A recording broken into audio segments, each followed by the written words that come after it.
یہ تو تھا ریفلیکس ایکشن. سیکنڈ پہ ہے پرائمری پروسیس. پرائمری پروسیس میں کیا ہوتا ہے کہ جب بھی فرد خیالی یا ذہنی طور پر کسی بھی اپنی ڈیزائر کو پورا کرتا ہے یا اس کو پورا کر رہا ہوتا ہے تو اس بنیادی عمل کہا جاتا ہے، یعنی کہ پرائمری پروسیس کہا جاتا ہے. خیالی پلاؤ پکانا اس کی مثال ہے. اس سے فوری اطمینان اور خوشی حاصل ہوتی ہے.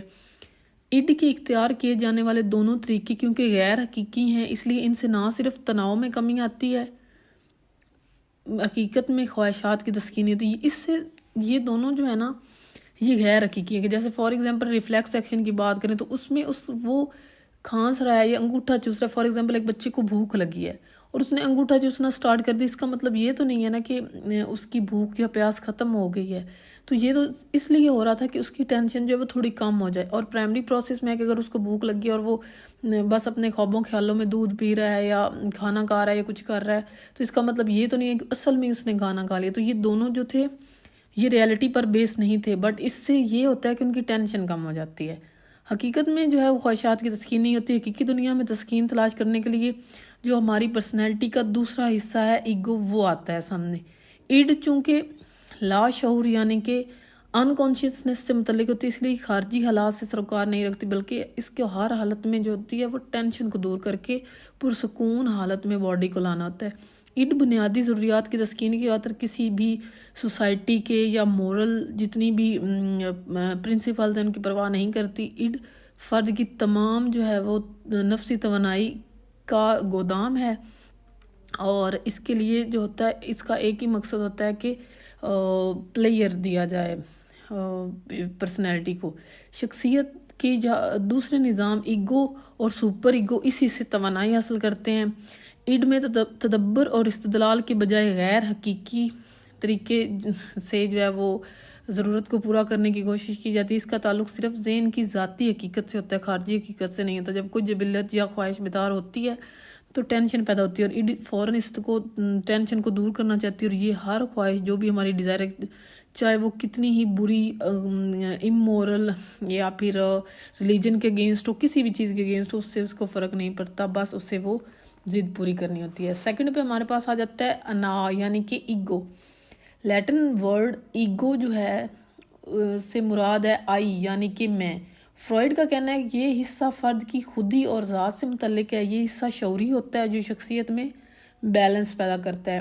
اڈ ضروریات کی تسکین مناسب طریقے سے نہیں کر پاتی، جس کی وجہ سے جو ہے پرسنالٹی کا دوسرا نظام ایگو پیدا ہوتا ہے اور یہ لازات مطلب کہ سپر ایگو کا حصہ ہوتا ہے اور اس کی توانائی صرف کرتا ہے. ایگو کا مقصد بھی خواہشات کی تسکین ہوتا ہے کہ جو ایگو ہے اس کا بھی مین مقصد تو یہی ہے کہ جو بھی ہماری ڈیزائرز ہیں وہ پوری ہوں. اڈ کا بھی یہی تھا، لیکن اڈ جو ہے وہ پلیئر پرنسپل پہ کام کرتا ہے، جبکہ جو ایگو ہے وہ ریالٹی پرنسپل پہ کام کرتا ہے. اس لیے یہ اصول حقیقت جو ہے وہ ریالٹی پر کام کرتا ہے. اور اصول حقیقت یعنی کہ ریالٹی پرنسپل میں دو طریقوں کی مدد سے ضروریات اور خواہشات کو پورا کیا جاتا ہے. جیسے کہ اس میں دو طریقے تھے، جیسے ایک ریفلیکس ایکشن اور ایک پرائمری پروسیس. ریفلیکس ایکشن اور پرائمری پروسیس دونوں میں ریالٹی میں ہماری نیڈ پوری نہیں ہو رہی تھی، بس خیالی پلاؤ ہم پکا رہے تھے یا کوئی اور الٹرنیٹیو ڈھونڈ رہے تھے اپنی باڈی کی ٹینشن کو دور کرنے کے لیے. لیکن جو ایگو ہے اس میں ہم ریالٹی میں جو ہے وہ اپنی نیڈ یا ڈیزائر کو پورا کرتے ہیں. فار ایگزامپل پہلا طریقہ ہے ریالٹی ٹیسٹنگ. ریالٹی ٹیسٹنگ میں کیا ہوتا ہے کہ ریالٹی پرنسپل اصول حقیقت کا مطلب ہے کہ لذت یعنی کہ جو بھی ہم چاہتے ہیں کرنا اس کے حصول کو روکا نہیں جاتا، بلکہ مناسب طریقے سے اور جائز طریقے سے اسے ریالٹی ٹیسٹ کر کے جو ہے وہ اس کا حل تلاش کیا جاتا ہے. یہ اصول لذت کو وقتی طور پر روکتا ہے تاکہ جائزہ لے سکے کہ آرگنزم کی ضرورت عملی اور حقیقی طور پر پوری کی جا سکتی ہے کہ نہیں. ریالٹی ٹیسٹنگ میں یہ ہوتا ہے. اور جو سیکنڈری پروسیس ہے اس میں کیا ہوتا ہے کہ ثانوی عمل کے ذریعے خارجی دنیا کے مطابق عقلی اور حقیقی ذرائع اختیار کیے جاتے ہیں تاکہ خواہشات کی تسکین کی جا سکے. اب اگر ہم بات کریں کہ ایگو کی، تو ایگو خاص طور پر جو ہماری اندرونی سائیکلوجیکل جو بھی ٹینشنز ہوتی ہیں ان میں ملوث ہوتی ہے، کیونکہ بالآخر اسے ہی اڈ کی خواہشات کی تسکین کا وسیلہ تلاش کرنا ہوتا ہے. اور ایگو کی مثال اگر ہم لیں تو ایگو کی مثال ایک جو ہے وہ ہارس گھوڑا سوار کی طرح کی ہے، جس میں اڈ جو ہے وہ گھوڑا ہے، جبکہ ایگو جو ہے وہ سوار کا کردار ادا کرتی ہے، مگر غلبہ عام طور پر گھوڑے یعنی اڈ کا ہوتا ہے، کیونکہ سوار یعنی ایگو گھوڑے کی مرضی سے چلتی ہے۔ تو ایگو کو ایڈ کی خواہشات پوری کرنے کے لیے سپر ایگو کی کمال پسندی اور حقیقی دنیا کے تقاضوں کو بھی مد نظر رکھنا پڑتا ہے۔ ایگو کیونکہ فرد کے کردار کو کنٹرول کرتی ہے، اس لیے اس کی جو حیثیت ہے وہ منتظم کی ہوتی ہے۔ ایگو صرف ایسے کام کرنے کی اجازت دیتی ہے جو مقصد کے عملی حل میں کارآمد ہوں۔ ایگو کا کردار ہمیشہ حقیقت پسندانہ ہوتا ہے، یہ ایڈ کی خواہشات کو معقول بندوبست ہونے تک روک کے رکھتی ہے اور یہ ان خواہشات کو رد نہیں کرتی بلکہ ڈیلے کرتی ہے۔ اس وقت تک ایڈ کا تناؤ برداشت کرتی ہے جب تک ان کی تکمیل کا خاطر خواہ انتظام نہ کر لے۔ یہ شخصیت کے تینوں نظاموں یعنی ایڈ، ایگو، سپر ایگو میں بیلنس جو ہے وہ اس کی رسپانسبلٹی ہوتی ہے۔ آگے ہم بات کریں گے سپر ایگو کی، اس کو اردو میں کہتے ہیں فوکل انا۔ شخصیت کا یہ نظام اخلاقی، مورل اور اصلاحی ہے۔ بچے میں اس کی نشو و نما ابتدائی 5 سالوں میں شروع ہو جاتی ہے، یعنی کہ سپر ایگو کی بات ہو رہی ہے کہ بچے میں اس کی نشو و نما 5 سالوں تک جو ہے وہ سٹارٹ ہو جاتی ہے۔ یہ لذت اور حقیقت کی بجائے مثالیت پسندی سے کام لیتی ہے، مطلب کہ مورل پرنسپلز پر ہوتی ہے۔ والدین، مذہب، سوسائٹی مورل پرنسپلز بچے کو سکھاتے ہیں، بچہ انہیں قبول کر کے اپنی ذات کا حصہ بنا لیتا ہے، یوں اس میں سپر ایگو کی تشکیل شروع ہو جاتی ہے۔ پیرنٹس اور سوسائٹی سے برائیوں سے روکتی ہے، اچھی بری اقدار کے بارے میں تعلیم دیتے ہیں اور ساتھ سزا اور جزا کے ذریعے ان اقدار کی نشو و نما کرتے ہیں۔ فوکل انا اخلاقی اصول، مورل پرنسپلز کے تحت کام کرتی ہے، جس کے نتیجے میں شخصیت میں جو ہے وہ 2 ذیلی معیار قائم ہوتے ہیں، یعنی کہ کانشیس اور ایگو آئیڈیل۔ اب ہم بات کریں گے کانشیس میں کیا ہے۔ کانشیس کو اردو میں کہتے ہیں ضمیر۔ معیاری اصول کے مطابق کردار ادا کرنے کی کسوٹی کو ضمیر کہتے ہیں، کہ جو بھی ہمارے سٹینڈرڈز ہیں اگر ہم ان کے مطابق زندگی گزاریں گے تو اس کو کیا کہیں گے، اردو میں اس کو ضمیر اور انگلش میں اس کو بولیں گے کانشیس۔ اور یہ جو ہے وہ محتسب کا کام کرتا ہے۔ اگر فرد سے کوئی غیر اخلاقی یعنی امورل کردار ہو جائے تو اس پر اسے افسوس ہوتا ہے اور برے کام پر اسے ندامت ہوتی ہے، اسے سزا کا خوف ہوتا ہے، اور اس کو کیا کہتے ہیں، ضمیر کہتے ہیں۔ اب ایگو آئیڈیل کی ہم بات کریں تو اچھے اور اخلاقی کردار ادا کرنے سے اس کی جو ہے وہ نشو و نما ہوتی ہے، یہ فرد میں کمال پسندی پیدا کرتی ہے۔